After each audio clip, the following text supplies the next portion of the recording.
പോലീസിൻ്റെയും എക്സൈസിൻ്റെയും കർശന പരിശോധനയ്ക്കിടയിലും വയനാടൻ അതിർത്തി കടന്ന് ലഹരിയുടെ ഒഴുക്ക് തുടരുന്നു. പരിശോധന ശക്തമായതോടെ ലഹരി കടത്തുകാർ പുതിയ മാർഗങ്ങൾ പരീക്ഷിക്കുന്നുവെന്നാണ് നമ്മൾ മനസ്സിലാക്കുന്നത്. പറഞ്ഞ ഓർമ്മയുണ്ടാവും, നമ്മളവിടെയൊക്കെ പോയപ്പോൾ ഈ പല റൂട്ട് വഴി അവർ വന്നുകൊണ്ടിരിക്കുക. അപ്പോൾ പുതിയ റൂട്ട് അവർ പിടിച്ചു. 8 വഴി അന്ന് തന്നെ പറയുന്നത് കേട്ടോ നാനുജ.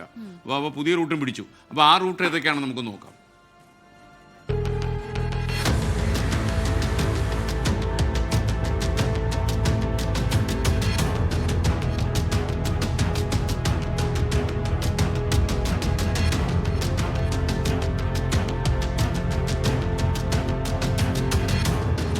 ബാവലി ചെക്ക് പോസ്റ്റിലായിരുന്നു പോലീസിന്റെ പരിശോധന. കർണാടക അതിർത്തി കടന്ന് ഒരു മാജിക് ഐറിസ് വാഹനമെത്തി. അസ്വാഭാവികത തോന്നിയ പോലീസ് പരിശോധന നടത്തി. നേരത്തെ ലഹരി കേസിൽ ഉൾപ്പെട്ട ഒരാളായിരുന്നു വാഹനം ഓടിച്ചിരുന്നത്. പിൻസീറ്റിൽ പ്രത്യേക അറയിൽ ഒളിപ്പിച്ച നിലയിലായിരുന്നു 1.5 കിലോ കഞ്ചാവ് കണ്ടെത്തിയത്. എടവക ഐലിമൂല വേരോട്ട് വീട്ടിൽ മുഹമ്മദിനെയാണ് അറസ്റ്റ് ചെയ്തത്. തിരുനെല്ലി പോലീസും ചെക്ക് പോസ്റ്റ് ബോർഡർ സീലിംഗ് ടീമുമാണ് പരിശോധന നടത്തിയത്. വാഹനവും പോലീസ് കസ്റ്റഡിയിലെടുത്തു.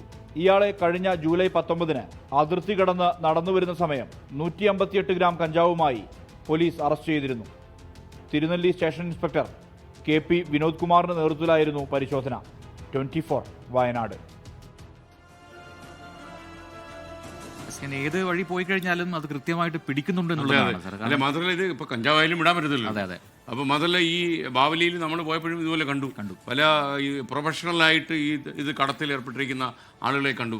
ലോകത്തെവിടെയായാലും ഏത് സമയത്തും 24 വാർത്തകളും ഓഗ്മെന്റഡ് റിയാലിറ്റി പാക്കേജുകളും എക്സ്പ്ലെയിനറുകളും വിശദമായി കാണാൻ ഞങ്ങളുടെ യൂട്യൂബ് ചാനൽ നിങ്ങൾക്ക് സബ്സ്ക്രൈബ് ചെയ്യാം.